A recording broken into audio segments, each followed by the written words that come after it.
I'm so glad that Ning is in it for the long haul with us. We are very lucky to have recruited him and his group here, and they've already become, well embedded in the environment. NIH funding, and Ning has continued his work as a grant reviewer, as a journal senior editor. He's very well known in the field. We're lucky to have him. So Ning, look forward to your presentation. Come on up.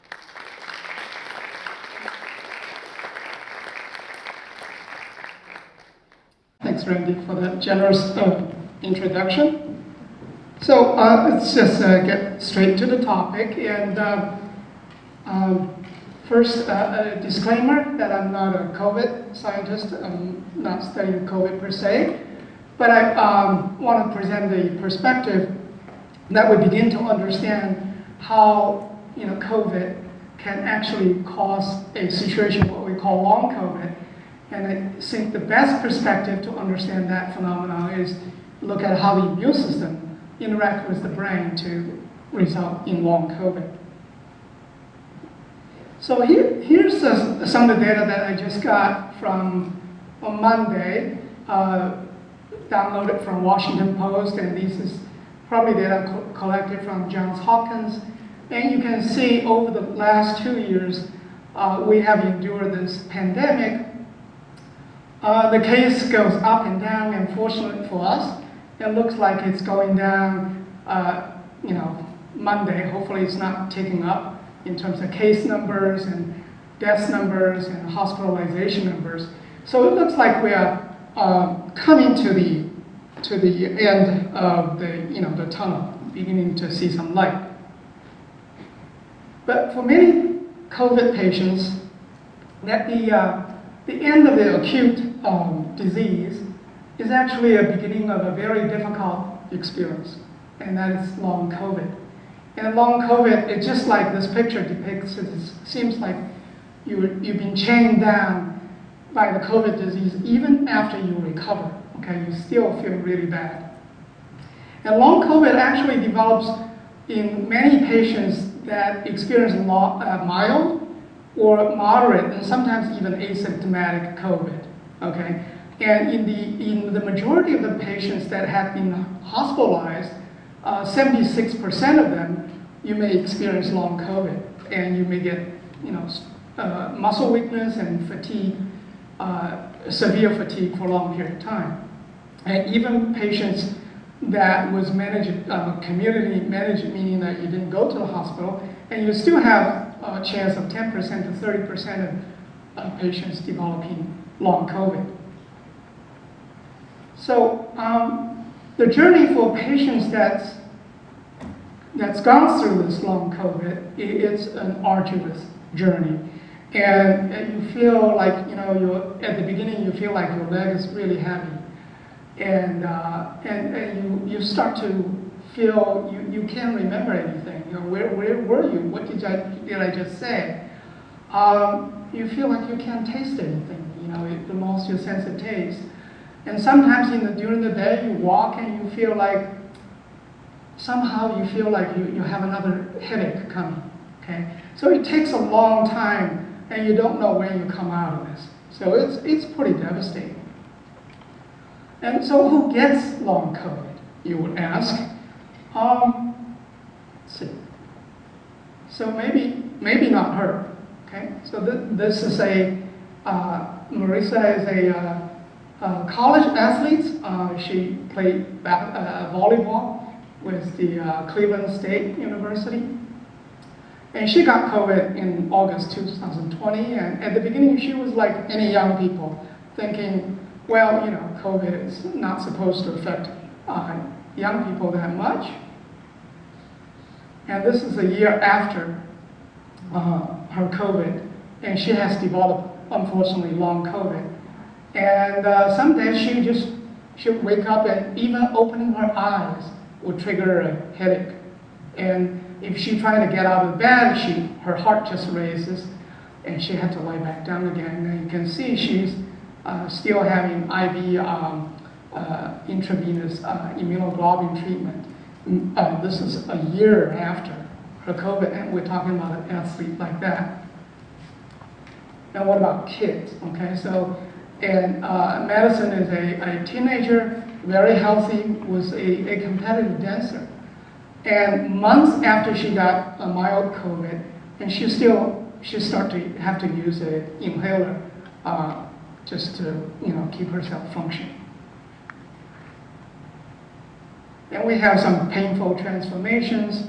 For well-known actress, for example, we have Lisa Molina, and she was in the TV series Charmed, and she was well known for her, she was very physically fit. And look at a year after her COVID, and she keeps losing hair in the morning. It feels like she's got a chemotherapy of some sort, but she actually recovered from COVID. And she, as talking about COVID, has an impact on every part of her life. She felt like it's really changed her. And what about COVID in men? Okay, long COVID typically happens in women, but men are not spared. And here's a GoFundMe page from Josh Parrott, and he's a young, healthy athlete. He was, climbing mountains and backpacking in Sierra and surfing. It seems like he shouldn't have that much problem. But after his COVID, now he has seizures, severe fatigue, chronic headaches, and this is what he wrote in his diary, that I worry that when I got up next day from sleep, I may get a new debilitating condition, and he wonders when will all this end. So very sad, very, very difficult situation. And let's hear it from the patient, this patient herself, and the impact of long COVID. I had a non-hospitalized case of COVID back in April of 2020, far before the vaccine, and I've now been sick for 21 months. I went from being an ultramarathoner, golfer, hiker, to someone who can barely get out of bed. If you're interested, I have lots of videos on the topic, so please check out my page. But the short version is COVID has completely changed my life. I can't participate in any of my favorite hobbies anymore. I still have a fever most days. I have weakness. I have joint pain, muscle pain, fatigue, tremors, brain fog, severe anxiety. I'm not even the same person I was before. It's completely ruined my life. It's completely changed my life. And I wouldn't wish this on anyone. We know that even a mild case of COVID can cause post-viral syndrome. So I would do whatever it takes to keep myself and my family protected, because this 21 months of hell was far scarier than the initial infection. So you get the sense that she's talking about her post-COVID symptoms are worse than what she experienced when she actually had COVID. And here's a big long list of COVID symptoms. Actually, this is just a short list. It's actually longer than that. More than 250 different items can be listed for different COVID symptoms. But today we're going to focus on the prominent symptoms of long COVID.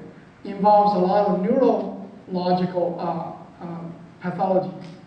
And we'll specifically focus on depression, anxiety, tremors, and fatigue, and trying to explain why all of this happens, and especially why it happens after you recover from COVID.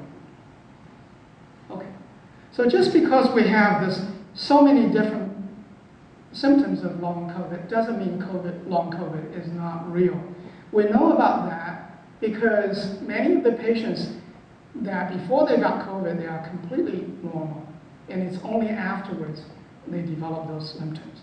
So we also know about long COVID is real from, you get data from all over the world, and this is the statement from World Health Organization.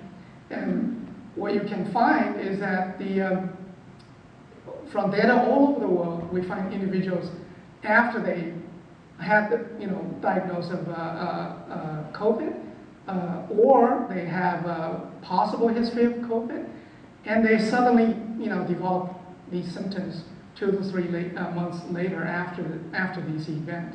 And there's no other explanation for their disease except it's a post-COVID situation. And with our own data, with our own CDC, the Americans experience the same thing, okay?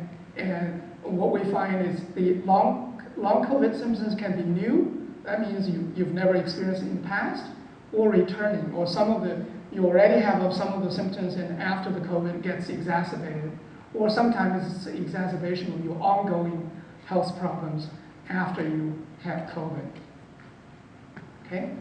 Now, even though there are many, many different symptoms, but there's something in common. The hallmark features of long COVID is profound fatigue and brain fog. That means you lose your cognition, right? You go out in the parking lot, you forgot where your car is, and you just forever finding it difficult to find your car. So your memory is having deficits, and there are some issues related to your pulmonary system as well as your GI system, which will not be the focus of my talk today. I'm primarily going to be focused on the brain side of the disease. So how do we really define long COVID? Okay, it turns out it's difficult to define it. There's a technical term in the literature. It's called post-acute sequela of SARS-CoV-2 infection, and this is just a very academic term as a catch-all term phrase to define all of those different symptoms that could happen. And in the literature, you may find long-haul COVID, long-term COVID, post-COVID conditions, or post-COVID syndrome. As you can see, there are many different names. The bad thing about this is that there's really no test, no lab, no imaging to really diagnose that you actually had long COVID. So the only thing we can count on is that you were infected with COVID, and then you show those symptoms, but we don't really have a test to demonstrate. Unlike diabetes, we can look at your glucose level. We don't have anything there to diagnose it. Okay, and herein lies the challenge. That is this, for this condition, we don't even, in the academic research, we don't even have an agreed upon name for it. And that's because we're still searching for understanding at the molecular level, at the chemical level, what's going on, what exactly happens with long COVID. Okay. Now, so today's talk, I wanted to give you an understanding of the perspective that is an emerging perspective, that maybe it's your immune system. It's your immune system that drives long COVID, okay? So in order to understand that, let me give you a little introduction about how your immune system defends against infection. Okay. When we get an infection, initially you would have like a bacteria here or a virus getting to your cell. So the first thing that happens with infection is that your body, your immune system detects the gross features of infection. And what I mean by that is that we don't know what kind of bacteria got into your body, but we know some common molecules like bacterial lipopolysaccharide. So that molecule is only on the bacteria, not in your body. So we'll be able to detect that. Or for example, for your COVID virus, and the COVID virus produces something called a double-stranded RNA. Now, in us, we have single-stranded RNA. We don't have double-stranded RNA. So the double-stranded RNA becomes a signature for your immune system to detect. So this is the first step we detected. We can't tell it's an influenza or a COVID, but we know we got a double-stranded RNA, all right? And that induces what's called an innate immune response. So your innate immune molecules will be produced, and your innate immunity will fight the first battle against infection. Now, this fight is pretty crude. So you're not using precision weapons. So you're just going to bomb this thing that comes to you. So because you don't know the specific infection, you know something is wrong, right? So you're going to produce molecules to defend against the infection. Could be a virus, could be a bacteria. And this is your immune response, innate immune response. And it takes a little while to engage what's called an adaptive immune response. And this will initiate a much more precise kind of a defense. And your body will then produce antibodies or specific T cells. And these cells and these weapons are your precision weapons. They are like laser guided, just go into the specific infectious agent in order to neutralize it, right? So with this weapon, you can resolve your infection, and not only that, you can create a memory. So your immune system remembers, and that's why after you're vaccinated, you'll remember how to defend against the infection, all right? So this is generally how the pattern of immune response occurs. There's a first sort of a crude inflammatory phase, and then you have a more precise adaptive phase to resolve your infection. Now, so how does that influence brain? Well, it turns out the last 30 years of study on neuroimmunology discovered that these innate immune response actually also talks to your brain. So if you think about your immune system as your Department of Defense, your brain is your government, okay? So your Department of Defense don't fight the infection alone. It will talk to the brain. And the reason you do this is your brain actually can execute other functions, for example, behavior. One thing is that, when you get infected, you may not want to go to a place that you got poisoned, right? So your behavior will help you defend against yourself. And actually, animals actually naturally practice social distancing when they're infected. They try to get away from the other animal so that you have some protection. And the brain also instructs changes in metabolism as well as immune regulation. Now, because your immune system costs a lot of energy, your brain needs to organize the change in metabolism, as well as actually your brain also put out signals to inhibit over-inflammation, so you don't get overzealous, because that could also hurt you, right? So this is also an important part of your response. All right. Now, with all of this response, what we should understand is that the landscape of your immune response is not static. It's dynamic. What I mean by that is that, for example, if you are able to if you exercise or you have good innate immunity, you will defend yourself better.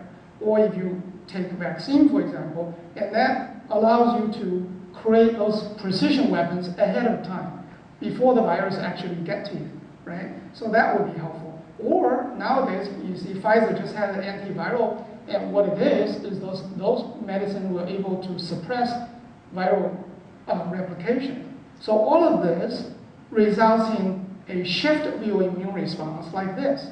So you actually quickly resolve it and be able to defend yourself, okay? And actually, every minute of the day, we're all infected all the time. We just don't see it. Oftentimes, we don't feel it. And that's why a famous French philosopher has a very nice quote, and he said, health is not the absence of disease, okay? When you feel like your health is not the absence of disease. Health is when you get sick and you can recover from it.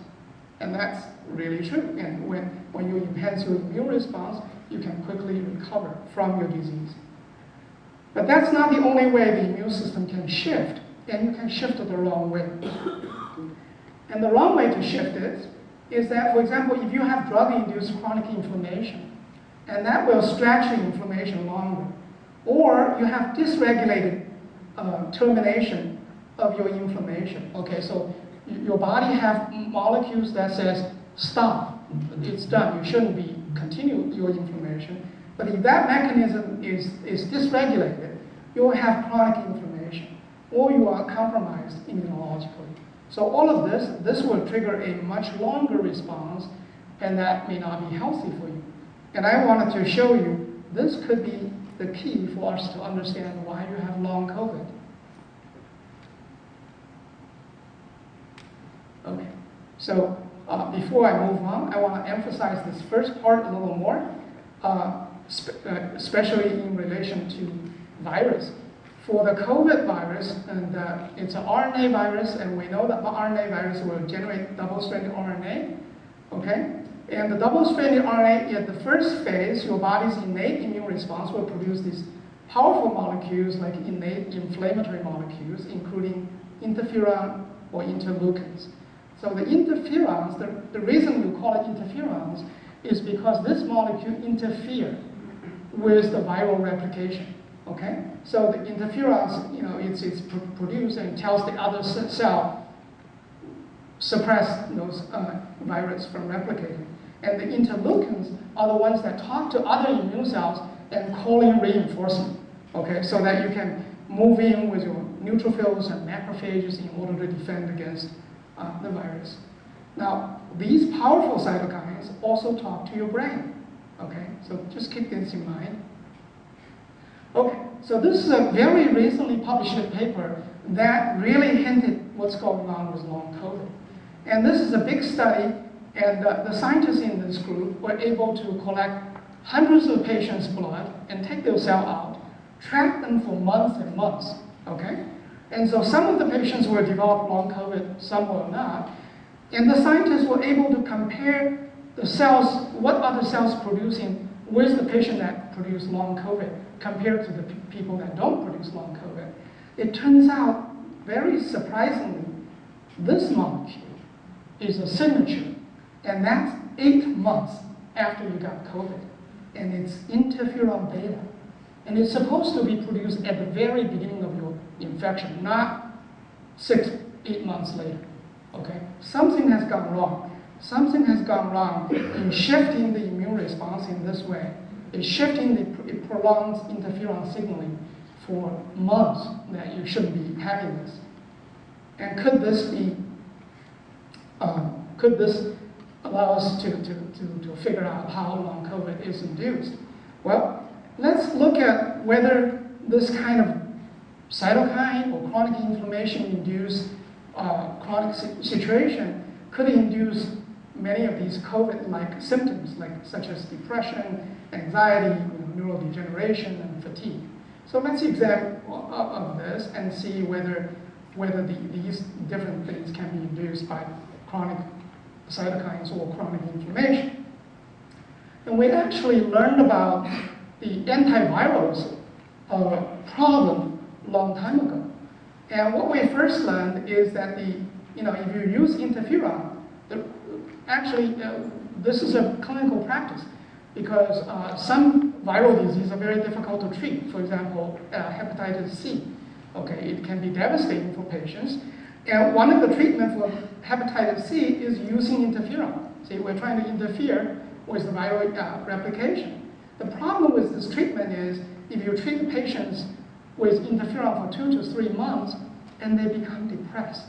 So all of a sudden, they don't have depression in the past, and they become depressed. And if you compare the symptoms of interferon-induced depression versus the people just spontaneously develop depression, they are very similar. And you would show, they would have anhedonia, meaning that you don't feel pleasure anymore, and you have depressed mood, you have sleep problems, you lost your motivation, you lose your appetite, you can't concentrate. And many of these things shows up in people with major depressive disorders can be induced when you treat them with interferon for a long period of time, okay? So even though, this antiviral therapy can be good, but it has a side effect, okay? So in this case, if you shift the curve by artificially driving the process with the drug, you're going to get this. You're going to get depression, right? And how do we understand this in terms of neuroscience? Because depression, the mood is controlled by the mind, by your brain. Fortunately, pioneers, scientists like Randy Blakely has elucidated some of the mechanisms about depression. So what happens in our brain is we have neurons talking to other neurons and using different neurotransmitters. And one of the neurotransmitter system is serotonin. Okay, so the serotonin is released from the presynaptic synapse to stimulate these postsynaptic neurons. And the serotonin can be recycled by these reuptake transporters. Okay, it turns out, if you have these serotonin sort of dancing in your synapse, it kind of keeps you happy, so you don't get depressed. But if you lose some of these, and you get depressed, and one of the ways that you can treat depression, like Prozac and those drugs, and they block this recycle protein. So if you don't recycle, you leave more of these guys dancing in the synapse to keep you less depressed, right? So what about, how about interferon? How does interferon interfere with this? And it turns out that if you are exposed to long-term with interferon, and it changes your enzymatic system, for example, it changes this enzyme. This enzyme is in the serotonin metabolism pathway. If you have too much of this enzyme, you have less serotonin. So you would reduce the availability of serotonin.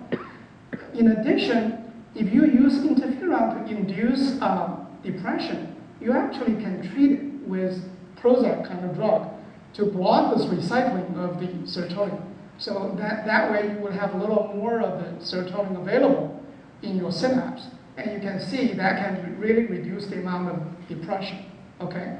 So from all of this study, what we learned is that interferon can interact with your nervous system. It, in two ways. It probably decreased the availability of serotonin, as well as probably activated the reuptake. So if you block the reuptake, you can be treated, okay? So this shows you that if you have this kind of chronic inflammation, you can induce a COVID-like symptoms. Now what about anxiety? Now, anxiety happens to us when we are stressed, which is actually a good thing. You may not like anxiety, but when you have some kind of emergency, you should be anxious.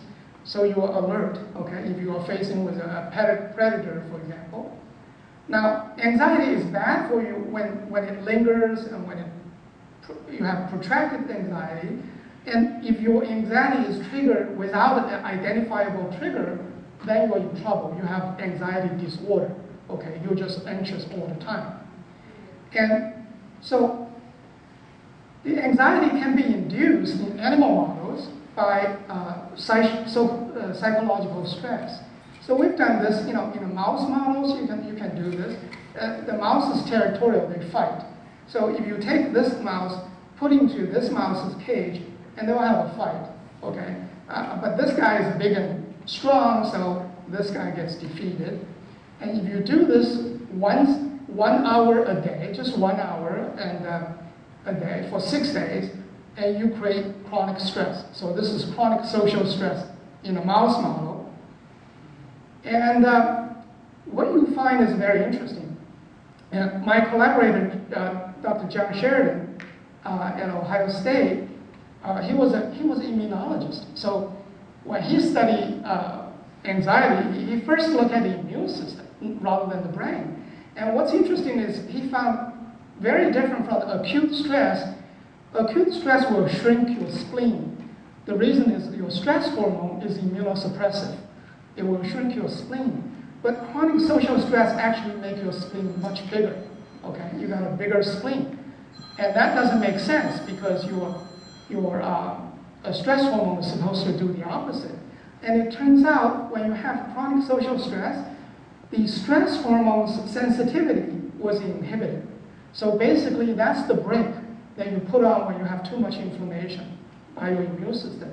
But if you have chronic social stress, the brake is not functioning, okay? When that's not functioning, you have more inflammation, not just in the peripheral and also in the brain. If you look at microglial cells, and these are the immune cells in the brain, they are activated, okay? And that triggers anxiety.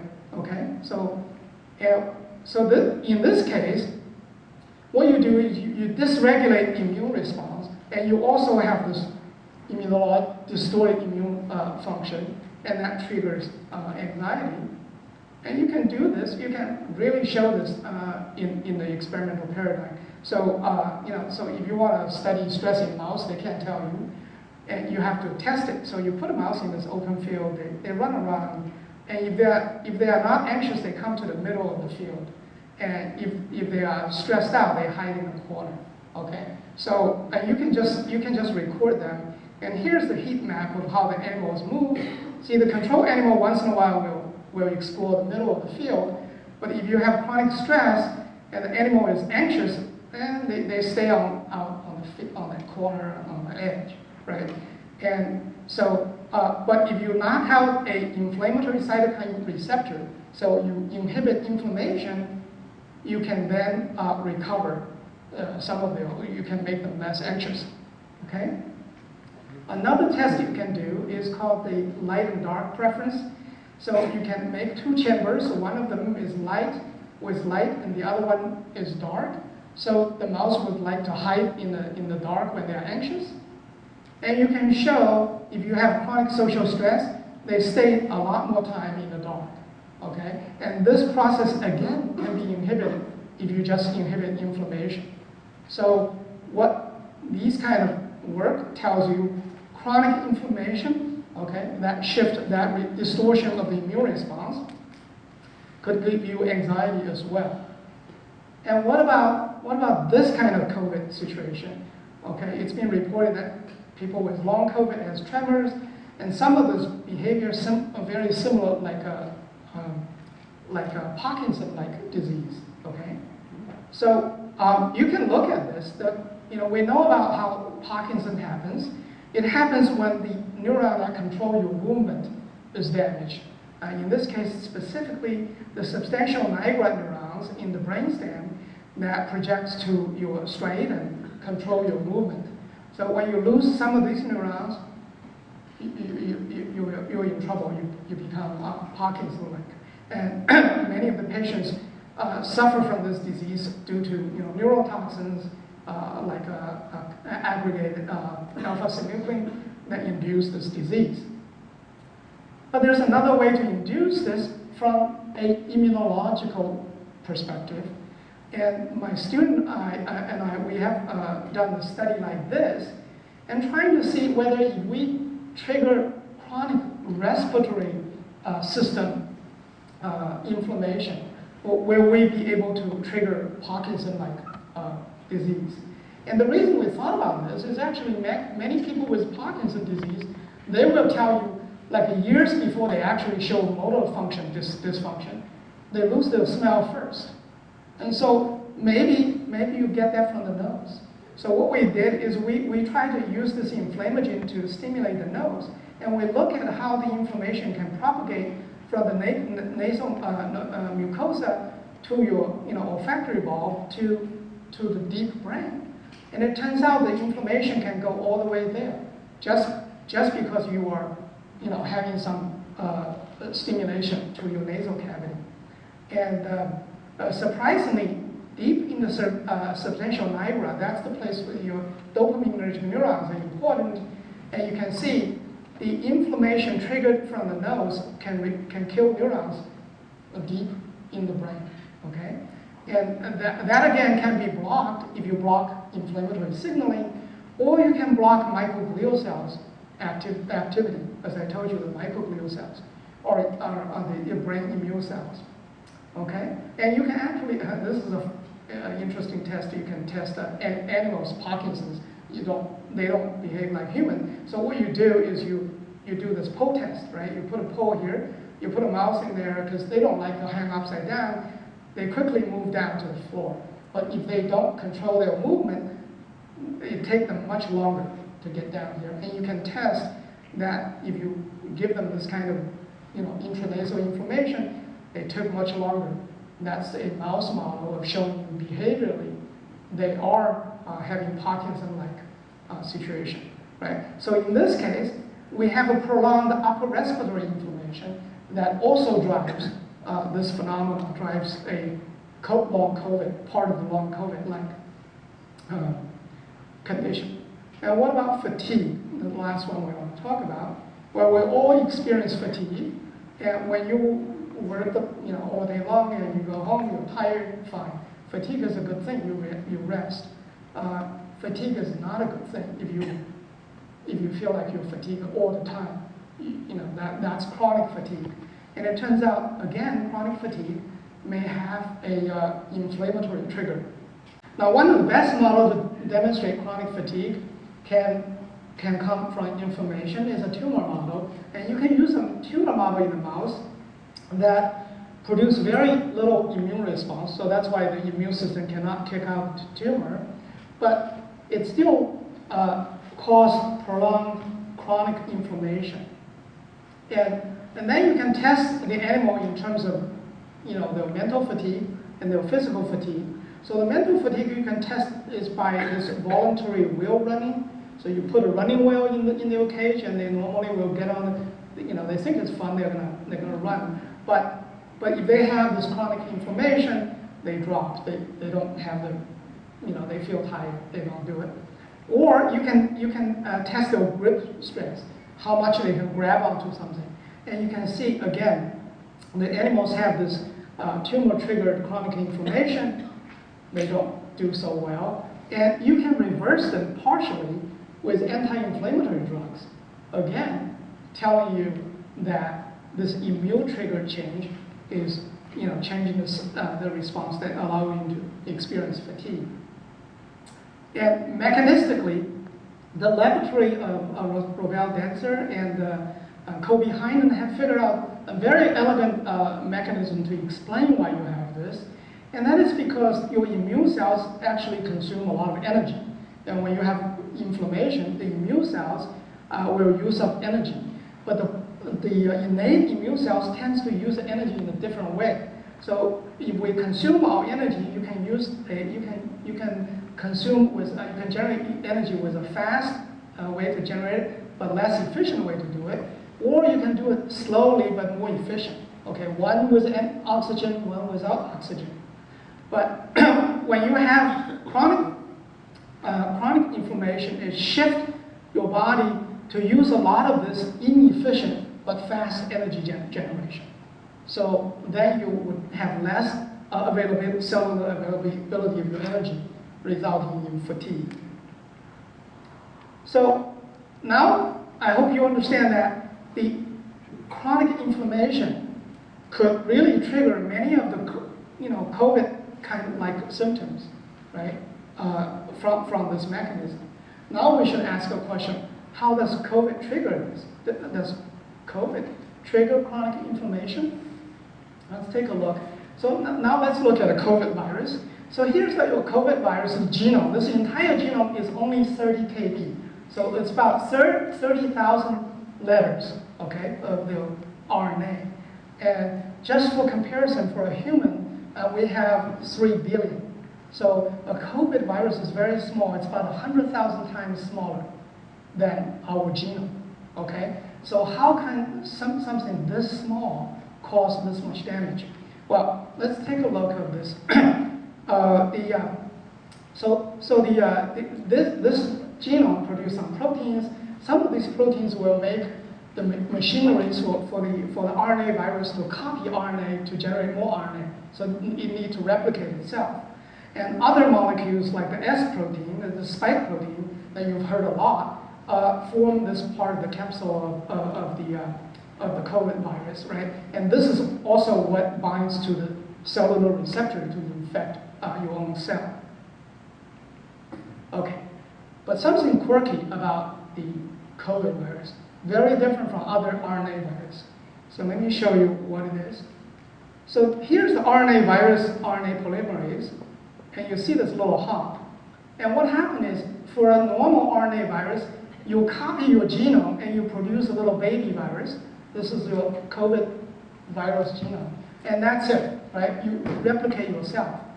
But the COVID RNA polymerase hops. Sometimes it hops into a place and generates what's called subgenomic RNA. So this RNA is generated, it's almost like a junk, because what happened is this RNA is not a viral baby, so it doesn't survive because it doesn't have all the other protein that's necessary, and it also makes mistake here. So it produces a lot of this junk double-stranded RNA, very different from other viruses. Now, if you look at this, so if you culture the cells and you infect the COVID virus into the cell, you can see a lot of double-stranded RNA in your cell, okay? And what is amazing though, I told you how small. The virus genome is 100,000 times smaller than the human. But if you infect a human cell, this is what happens. Within 24 hours, 80% of your cell RNA gets hijacked by the COVID viral RNA. Okay, a lot of it is probably those junk RNA, not even the full COVID virus. And if you compare that to influenza virus, you see, influenza virus don't take more than 5% of your cellular RNA because you don't need it. See, the virus, 5% is enough for the virus to replicate. You don't need to take this much.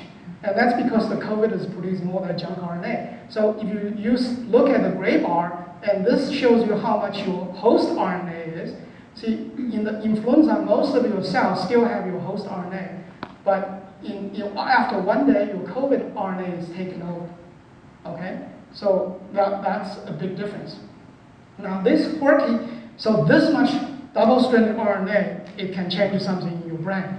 And this beautiful picture is produced by Samantha McGavin in my lab, and just want to give a shout out to her. And what she did is she put this viral double-stranded RNA to one side of the brain, and you look at what happened to one side of the brain, okay? And you have those cytokine receptors upregulated. You can see these green labeled cells, or we're labeling astrocytes. And when the astrocytes is another immune cells in the brain that gets activated, and it's lighting up compared to this side. You didn't have the injection. It's very clear you have this. Fortunately, this short-term stimulation of the immune response is not enough to give us behavior, COVID-like behavior. We don't see COVID-like behavior in this animal. So maybe short-term is not enough. So to really study that, you have to use an animal model that can really capture a human kind of a COVID infection. And it turns out the best model is these adorable golden hamsters. And the golden hamsters is the best model because their cell has the receptor that's very similar to a human receptor that will take in the COVID virus. And the mouse models and rat models are not as good, just the golden hamsters. And you can infect them by putting on, in their bedding, or dripping in their eyes or nose, or using another infected animal. And just like human, these hamsters will get infected, will have COVID. And the COVID pathology are very similar to human as well in the hamster. The acute model of COVID, you can see in the lung. And here's the X-ray from the hamster on day 7. That looks very scary, just like in human. Okay, you see this glassy white appearance in the lung, and that's because you have inflammation, you have edema, and that's what screwed up the lung. Okay, after 2 weeks, you pretty much recover, just like 90% of us will recover from the COVID as well. And if you look at the pathology, you can see the lung at the beginning is healthy, and then you can see these viral infected cells. And because the cells are filled with COVID RNA, it also blocks many of the cellular functions, so a lot of cells will die. It's looking pretty bad here. On day 6, you have a lot of edema, also immune cells coming in, and then after 2 weeks, you begin to recover. Okay?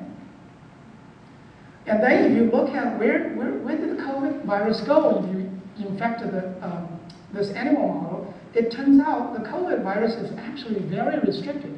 They are restricted primarily in the upper respiratory system, in the trachea, in the lung, a little bit, you can find some in the olfactory bulb, but you don't find much in the liver, you don't find much in the pancreas, kidney.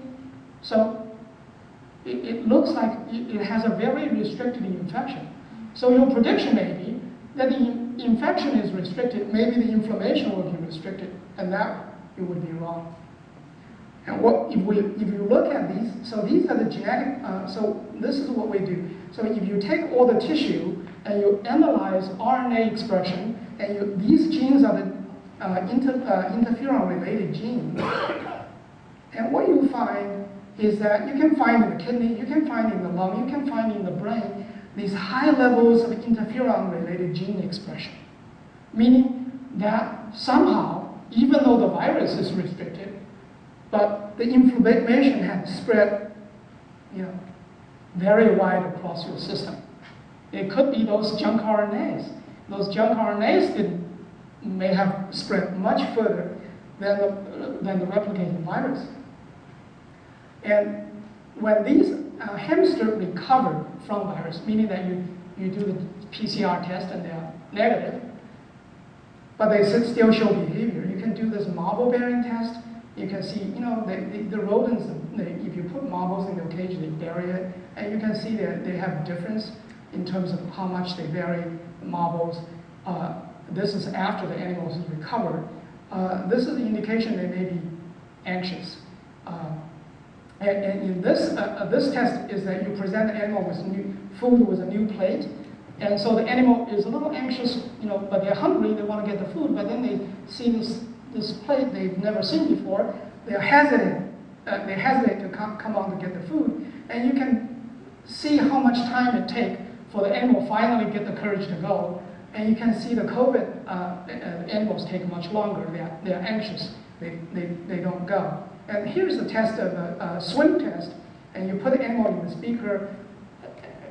Mouse doesn't like, mouse or hamsters, they don't like water, and they try to swim to get out of it. But if they are kind of depressed, they give up. So, the COVID animals give up much faster.